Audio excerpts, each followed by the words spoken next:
Neste vídeo, vou ensinar-te a pintar uma onda sem usar uma referência fotográfica. Eu sou Matine, o artista plástico. Seja bem-vindo ao canal Kanimambo Art. Primeiro passo, apresentar a paleta de cores que vamos usar. A primeira cor é o azul ultramarino, vermelho carmesim, azul claro, que é uma mistura de azul ultramarino com branco titânio. Vamos usar principalmente para pintar o céu. Amarelo de cádmio. E temos este azul mais claro que o anterior, que na sua mistura contém um pouco de amarelo. E vamos usar principalmente para fazer os reflexos. E por fim o branco de titânio. Primeiro passo, traçar a linha do horizonte para depois fazer o esboço do nosso principal elemento, que é a onda. Nesta fase do esboço, você não deve preocupar-se com os pormenores. O importante é fazer a distribuição dos elementos que compõem a paisagem.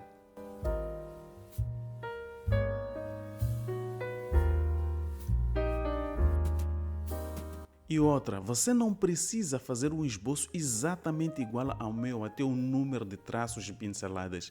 O foco desta aula não é ensinar-te a copiar, mas sim a pintar uma onda. O conceito geral por trás dos procedimentos que vamos aplicar neste exercício é o que realmente importa.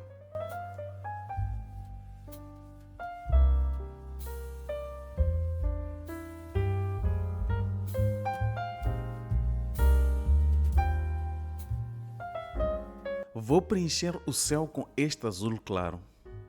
Mas o foco deste vídeo é como pintar uma onda.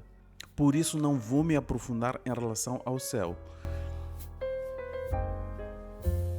Mas de um modo geral, o céu tem um azul mais intenso na parte superior e na medida que aproxima-se da linha do horizonte, perde esta intensidade.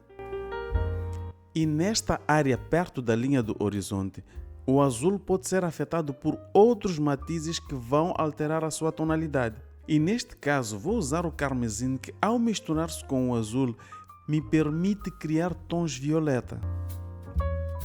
Mas como já tinha dito, este é um tema para um outro vídeo. Por que é importante começar pelo fundo?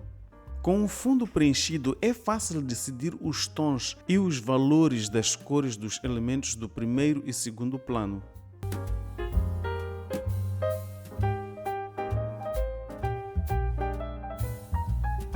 Considerando que a linha do horizonte é o ponto mais distante do observador, esta área deveria apresentar cores pálidas, comparando com as cores dos elementos do primeiro e segundo plano.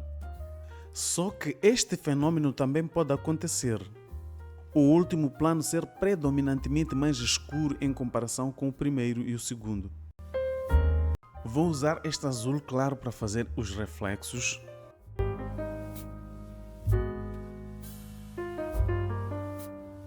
E para realçar a profundidade na sombra, vou usar o carmesim, que ao misturar-se com o azul ultramarino, cria este tom escuro. Pode parecer que faço isto de forma aleatória, mas existe um conceito técnico por trás destas pinceladas. Imagine o seguinte cenário, você aqui como observador, e aqui temos uma fonte de luz. Isso significa que a área frontal da onda estará na sombra, enquanto que esta área vai refletir a luz. É este princípio que eu uso para pintar as ondas do fundo.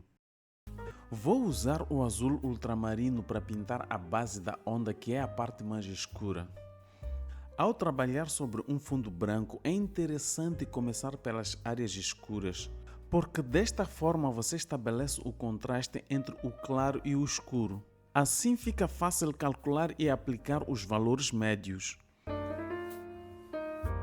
Vou traçar aqui o contorno de uma onda por baixo desta principal, só para criar uma certa dinâmica e não deixar esta área completamente vazia. Vou limpar o excesso para fazer o reflexo.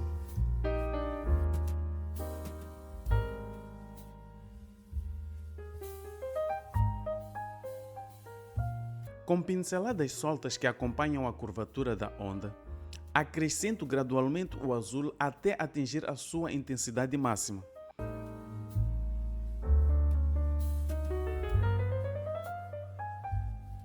Continuando com o azul, faço essas pinceladas soltas em direção à parte superior da onda. O objetivo é representar a textura e o movimento da água.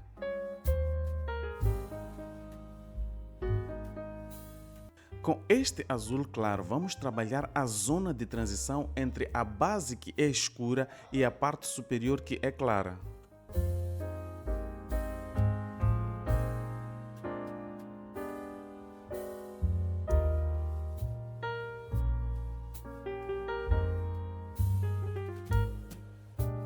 É necessário acrescentar algumas pinceladas escuras para realçar a textura e o movimento da água.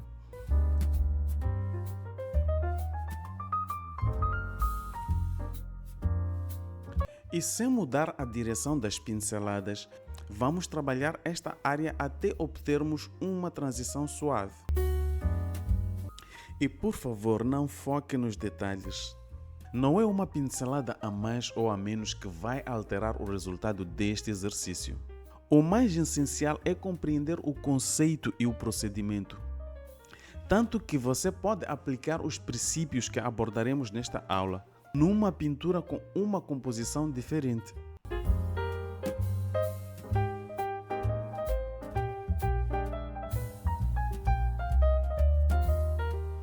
Com este azul mais claro, vou fazer o reflexo. Tendo em conta que a superfície de uma onda é irregular, vou acrescentar alguns pontos de profundidade usando o azul ultramarino.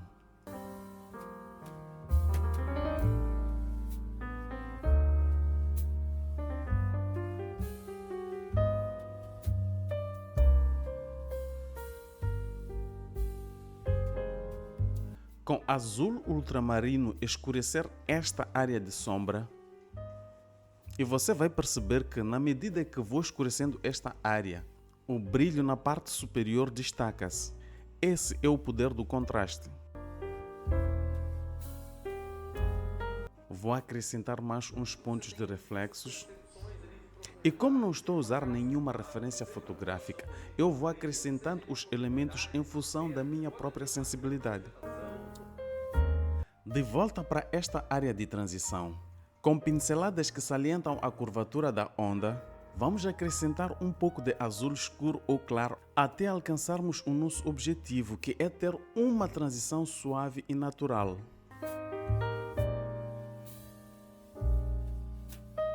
De um modo geral, as áreas claras nas ondas representam um reflexo. Só que como não existe nenhuma regra sem exceção, neste caso, a área superior da onda não é clara por causa do reflexo, mas sim por causa da transparência. Se levarmos em conta o formato da onda, vamos perceber que, na medida que nos aproximamos da crista da onda, o volume de água diminui. É por isso que os raios conseguem atravessar esta área e criando este efeito de transparência. E para diferenciar o reflexo da transparência, vamos usar o amarelo. Só que é preciso ter muito cuidado com a quantidade. Vamos usar uma quantidade ínfima, porque o objetivo é alterar o tom do azul, de modo a termos um azul esverdeado que lembra o azul turquesa. Esta seria a cor ideal para trabalhar esta área. Optei pelo amarelo porque esta aula é para quem ainda está a começar e tem pouca diversidade de cores.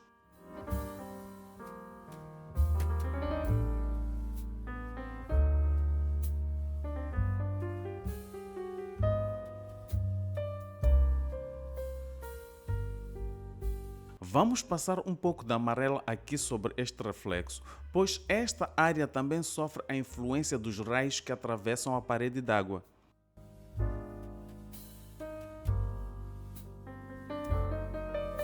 Para fazer a cor da espuma, vamos usar um pouco de amarelo, misturar com o azul mais claro da nossa paleta e também com um pouco de branco. O objetivo é fazer um branco cromático usando as cores que compõem a nossa paisagem. Por que é que não se deve usar o branco puro? Por uma razão muito simples. Todos os elementos de uma composição sofrem a influência das cores dos elementos em volta.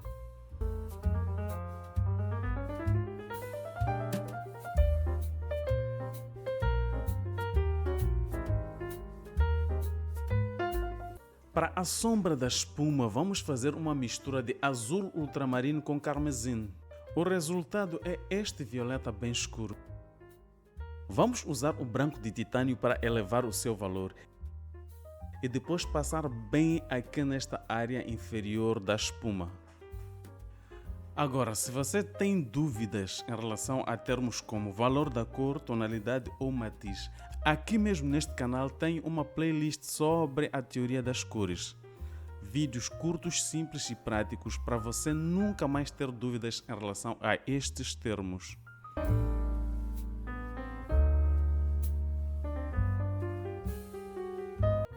E vou acrescentar alguns pontos de profundidade. Para isso vou usar o carmesim, que ao misturar-se com o azul ultramarino cria este violeta bem escuro, e desta forma não preciso usar o preto.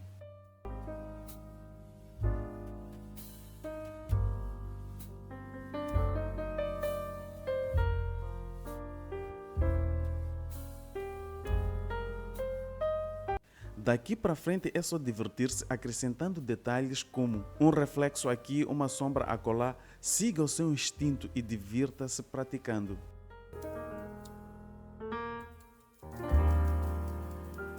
Se gostou do vídeo, já sabe o que fazer. Eu me despeço com o meu muito canimambo. Até as próximas pinceladas.